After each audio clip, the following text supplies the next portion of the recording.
అందాల రాసి మాలోర్తుమా పిత పుత్ర పరిశుద్ధాత్మ నామమున ప్రభువునందు మిక్కిలి ప్రియమైన సహోదరి సహోదరులారా, మే మాసంలో ఉన్నాం.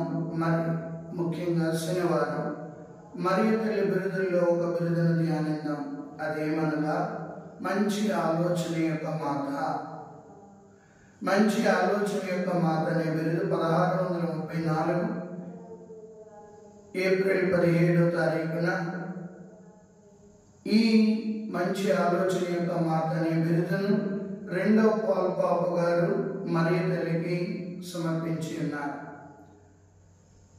ఎప్పుడైతే మంచి ఆలోచన యొక్క మాత ఈ బిరుదుని ఇచ్చి ఉన్నారో, పునీత అగస్టీన్ సభకు చెందిన గురువుల దగ్గర మరియ తల్లిని చూసి మంచి ఆలోచన యొక్క మాతగా ఆయన ప్రకటించి ఉన్నారు. 1630 ఆ సంవత్సరంలో, మరి ముఖ్యంగా ఏప్రిల్ 25వ తారీఖున పునీత మార్పు గారి పండగ అనంతరం ఈ పండగ ఇది మరియ తల్లి మంచి ఆలోచన యొక్క మాతగా ప్రతిష్ఠించడం జరిగింది.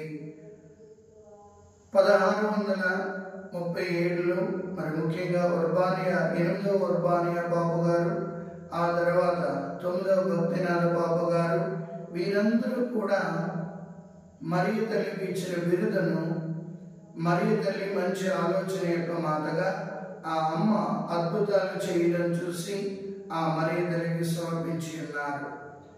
ఈ బిరుదు చాలా ఉత్తమమైన బిరుదు. మనందరి జీవితాలలో కూడా ఈ బిరుదు గురించి మనం ధ్యానించినట్లయితే ఏ రీతిగా మరియ తల్లి మంచి ఆలోచన యొక్క మాతగా తయారైంది అని మనం బైబిల్ ప్రకారంగా వెళ్ళినట్లయితే, మరియ తల్లిని దేవుడు ఆదిలోనే పాప మరణం శోకకుండా ఎన్నుకున్నారు. అంటే జన్మ పాపము లేకుండా తల్లి జన్మించడం జరిగింది. ఇక రెండవది, మరియ తల్లి నిరంతరం దేవుని యొక్క వాక్యాన్ని మననం చేసుకునేది. మొదటిది జన్మ పాపం లేకుండా జన్మించడం. పునీతులు మనం అందరం కూడా జన్మ పాపంతోనే జన్మించాం. మరియ తల్లి ఒక ప్రత్యేకమైన స్త్రీ. ఆది దేవుని తలపుల వనములో పూసిన రోజా పుష్పం మరియ తల్లి. ఎందుకనగా పరిశుద్ధుడైన దేవుడు పరిశుద్ధుల ద్వారా రావాలని ఆయన ప్రణాళిక. ఆ ప్రణాళిక తగ్గట్టుగానే మరియ తల్లిని జన్మ పాపం లేకుండా సృష్టించడం జరిగింది. పాప మరణం శోకనివ్వలేదు.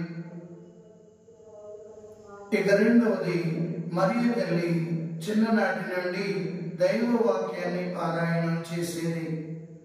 నిరంతరం దేవుని వాక్యాన్ని ధ్యానించే తల్లి. ఎప్పుడైతే దేవుని వాక్యాన్ని ధ్యానించడం మొదలుపెట్టిందో ఇక పాపానికి చోటు లేదు. చీకటి ఉన్న చోట వెలుగు ఉండలేదు, వెలుగు ఉన్న చోట చీకటి ఉండలేదు.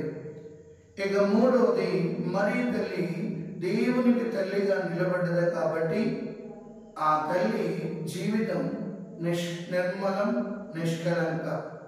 దీనిని పరమగీతాలలో మనం చూసినట్లయితే చక్కని మాట, నా పౌరము నిష్కలంకమైనది అంటున్నాడు సొలొమోన్ రాజు. కాబట్టి ఆ నిష్కలంకము ఎవరు అంటే మరియ తల్లి. అందుకే మనం లేచిన మేరీ స్వరూపాన్ని చూసినట్లయితే మరియ తల్లి సాతానుని తన పాదాల కింద అణగదొరుకుతుంది. చాలా మంది ఈ రోజులు ఏమంటారంటే చెడు తలంపులు ఎక్కువ వస్తున్నాయి ఫాదర్, చెడు ఆలోచనలు ఎక్కువ వస్తున్నాయి ఫాదర్, ఎందుకో నా మైండ్ ఖరాబ్ అయిపోయింది అంటుంటారు. సో మంచి ఆలోచన యొక్క మాత ఆ తల్లిని నీవు నేను ఎప్పుడైతే ప్రార్థిస్తుంటామో, తల్లి మంచి ఆలోచనలు దయచేయమని, మన కొరకు సాతానునితో యుద్ధం చేసి మనకు కావలసిన అనుగ్రహాలను ప్రభు ద్వారా ప్రార్థన చేసి దయచేస్తుంది ఆ పరిశుద్ధ తల్లి. కావున ప్రియులారా, ఈ మంచి ఆలోచన యొక్క మాత ఆ పరిశుద్ధ తల్లిని మనం ఎల్లప్పుడూ వేడుకోవాలి, అర్థించాలి. తద్వారా మన ఆలోచనలు కూడా నిర్మలంగా చేస్తుంది. ఆమె పేరే నిర్మల మాత, లేకపోతే నిష్కలంక మాత. తన పేరుకు తగ్గట్టుగా తను ఆ తల్లి మనలను దీవించడం మొదలు పెడుతుండాలి. సో మంచి ఆలోచన రావాలి అంటే మనం ఏం చేయాలి? దైవ వాక్యాన్ని తల్లి మరియలా నిరంతరం ధ్యానించడం మొదలు పెట్టాలి. దేవునికి మన జీవితంలో ప్రథమ స్థానం ఇవ్వాలి.